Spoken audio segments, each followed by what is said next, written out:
किसी भी ज़िले का विकास तभी बेहतर तरीके से संभव है जब वहाँ के जो लोग हैं वो स्वस्थ हों, जो स्वास्थ्य व्यवस्थाएं हैं वो ज़िले की दुरुस्त हों। और झांसी की स्वास्थ्य व्यवस्थाएं कितनी दुरुस्त है वो यहीं के सीएमओ से जानेंगे। तो हमारे बीच इस समय झांसी के सीएमओ श्री शिशिर पुरी जी मौजूद हैं। मैं चाहूँगी वो मंच पर आएँ और ज़ोरदार तालियों के साथ उनका स्वागत करें आप सभी।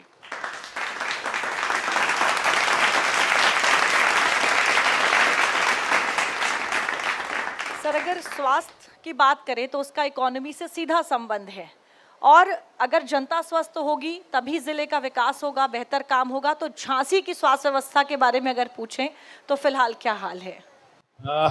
मैंने अभी 2 जून को ही यहाँ ज्वाइन किया है और झांसी में जो मैं देख रहा हूँ अभी हाल फिलहाल कि यहाँ प्राइवेट हॉस्पिटल्स का बहुत बड़ा हब है।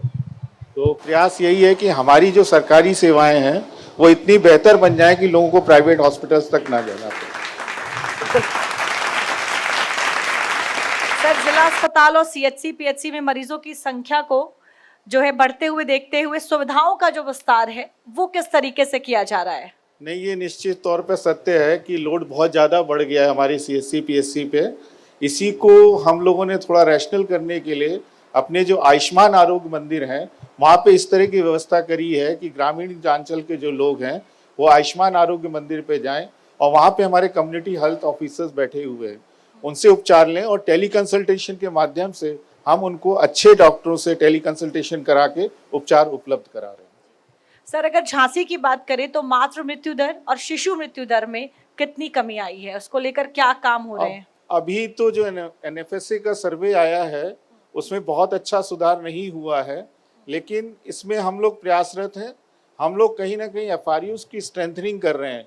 जो फर्स्ट रेफरल यूनिट है, जैसे कि आप जानते हैं कि पहले कोई जटिल प्रसव होता था, एचआरपी पेशेंट होता था, तो उसको प्रसव के लिए या सिजेरियन कराने के लिए जिला अस्पताल आना पड़ता था, शहर में आना पड़ता था। अब हम लोगों ने 4 एफआरयू अपने रूरल एरियाज में स्टार्ट कर दिए हैं।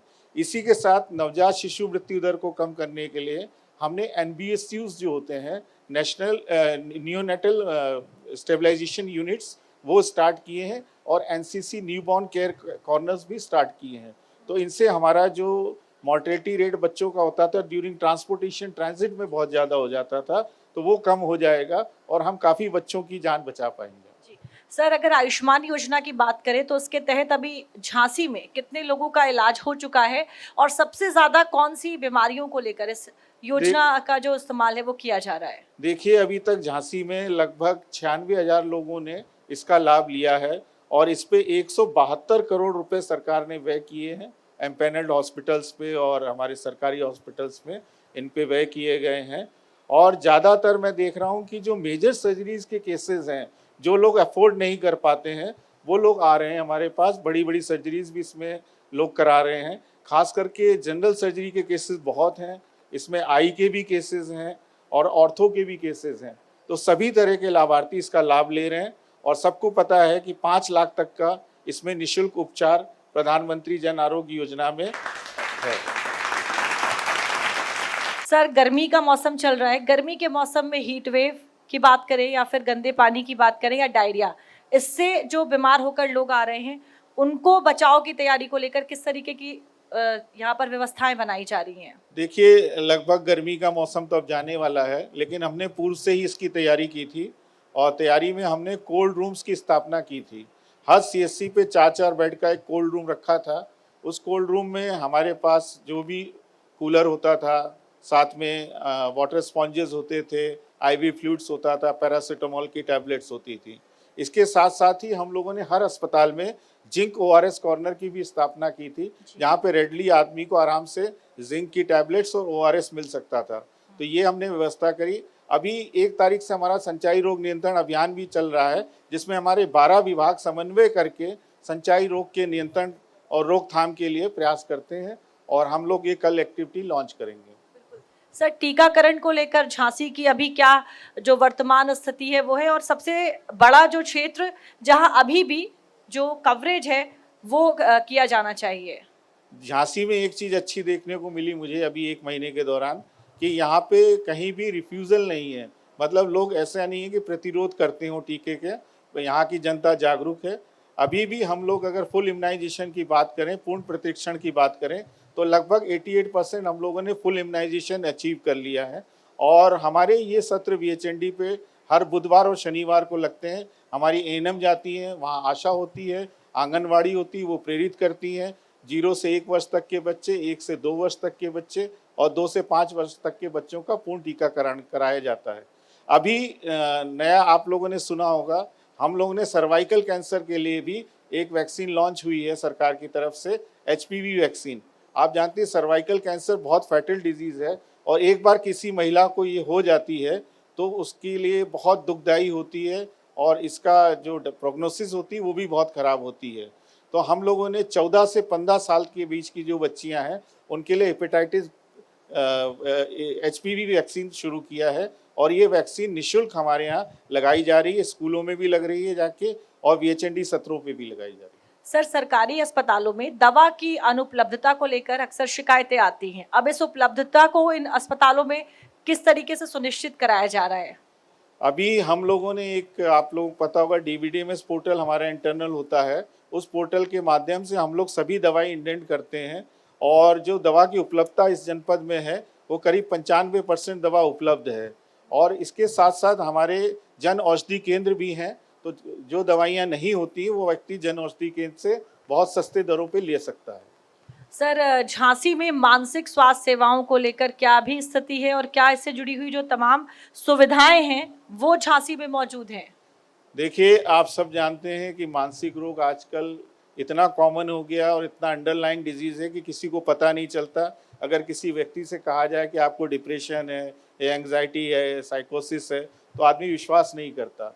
हम लोगों ने एक हेल्पलाइन नंबर 14416 लॉन्च किया है। इस नंबर को सभी CSC PSCs पे, आयुष्मान आरोग्य मंदिर पे डिस्प्ले किया है। अगर कोई मरीज उनके पास पहुंचता है तो हमारी जो काउंसलर्स होते हैं, साइकेट्रिस्ट हैं जिला अस्पताल में, उनसे वो लोग कंसल्ट कराते हैं, बात कराते हैं और उनकी काउंसलिंग करते हैं और अगर किसी को दवाई की ज़रूरत होती है तो दवाइयाँ भी उनको उपलब्ध कराई जाती हैं। Sir, diabetes, high blood pressure और कैंसर की स्क्रीनिंग और रोकथाम को लेकर क्या अभी जो अभियान है वो चलाए जा रहे हैं? ये NCD कार्यक्रम के अंतर्गत है। इसमें जो भी व्यक्ति 30 वर्ष से ऊपर हैं उनकी सबकी NCD स्क्रीनिंग की जाती है और इसमें मुख्यतः डायबिटीज़, हाइपरटेंशन, कैंसर की स्क्रीनिंग की जाती है। अभी हम लोग वर्तमान में लगभग 2 लाख व्यक्तियों की NCD स्क्रीनिंग कर चुके हैं और आगे भी हम लोग इसको प्रयास करके 3 से 4 लाख के बीच में ले जाएंगे। सर, जिले में प्राइवेट हॉस्पिटल्स और डायग्नोस्टिक सेंटर्स की मॉनिटरिंग या कह सकते हैं निगरानी किस तरीके से की जा रही है? देखिए, जब से मैं आया हूँ मैंने यहाँ पे देखा कि ये बहुत बड़ा मेडिकल हब है और बहुत सारी मानकहीन हॉस्पिटल्स यहाँ चल रहे हैं। मैंने एक क्लिनिक को भी सीज़ कराया। अभी 3 दिन पहले एक अल्ट्रासाउंड सेंटर यहाँ पे अपंजीकृत चल रहा था, उसको भी पोर्टेबल अल्ट्रासाउंड मशीन सीज़ करा दी गई है। तो मेरा ये अभियान इसी तरह चलता रहेगा और जहाँ भी शिकायतें मिलेंगी या किसी विश्वस्त सूत्रों से ज्ञात होगा वहाँ छापे की कार्रवाई की जाएगी और उनके विरुद्ध विधिक कार्रवाई भी अमल में लाई जाएगी। सर, जन औषधि केंद्र और दवाओं की उपलब्धता को बढ़ाने के लिए क्या किया जा रहा है? जन औषधि केंद्र हमारे जिला अस्पतालों CSCO में है। वहाँ पे दवाइयों का रेगुलर हम लोग मॉनिटरिंग कराते हैं। हमारे जो क्षेत्रीय नोडल अधिकारी होते हैं वो जाते हैं, चेक करते हैं। इसी तरह से हमने निर्देश कर रखा है कि जो जिला अस्पताल हैं, CSCs हैं, PSCs हैं और हमारे आयुष्मान आरोग्य मंदिर हैं, वहाँ पर भी EDL जितनी दवाइयाँ हैं, एसेंशियल ड्रग्स हैं, उनका किसी न किसी रूप में लिखित में वो हो, वॉल पेंटिंग्स हो, जिससे जनता को पता चल सके कि ये दवाई उपलब्ध है और बाहर से कोई भी दवा लिखी ना जाए। ये भी निर्देश मेरे द्वारा जारी किए गए। सर, झांसी में अगले 1 साल में स्वास्थ्य से जुड़ी हुई 3 बड़ी प्राथमिकताएं क्या होने वाली हैं? देखिए, पहली प्राथमिकता तो जो सब जानते हैं कि स्वास्थ्य विभाग किस पे कार्य कर रहा है, वो है इन्फेंट मोर्टेलिटी रेट और मैटरनल मोर्टेलिटी रेट। ये दोनों कम करने के लिए हम लोग प्रयासरत हैं। इसको हम बहुत जल्दी पूर्ण करेंगे। दूसरा हमारा ये है कि हमारी जो स्वास्थ्य सेवाएं हैं वो क्वालिटी की हों, गुणवत्तापरक हों। उसके लिए हम लोग एनक्वास सर्टिफिकेशन अपनी फैसिलिटीज़ का कराते हैं। जनपद में हम लोग करीब 85 एनक्वास फैसिलिटीज़ को सर्टिफाइड करा चुके हैं, जिसमें एक डिस्ट्रिक्ट हॉस्पिटल, एक CSC, एक PSC और करीब 82 हमारे आयुष्मान आरोग्य मंदिर से हैं। तो आयुष्मान आरोग्य मंदिर का सर्टिफिकेशन होने से ये होता है तात्पर्य कि हम लोग गुणवत्तापरक सेवा ग्रामीण क्षेत्रों में दे पा रहे हैं। शिशिर पुरी जी, बहुत बहुत धन्यवाद हमारे साथ जुड़ने के लिए, बातचीत करने के लिए। थैंक यू, बहुत-बहुत थैंक यू। ट्रिलियन ट्रैकर में झांसी की विकास यात्रा में फिलहाल इतना ही। ट्रिलियन ट्रैकर के अगले एपिसोड में यूपी के किसी और जिले से आपसे मुलाकात होगी।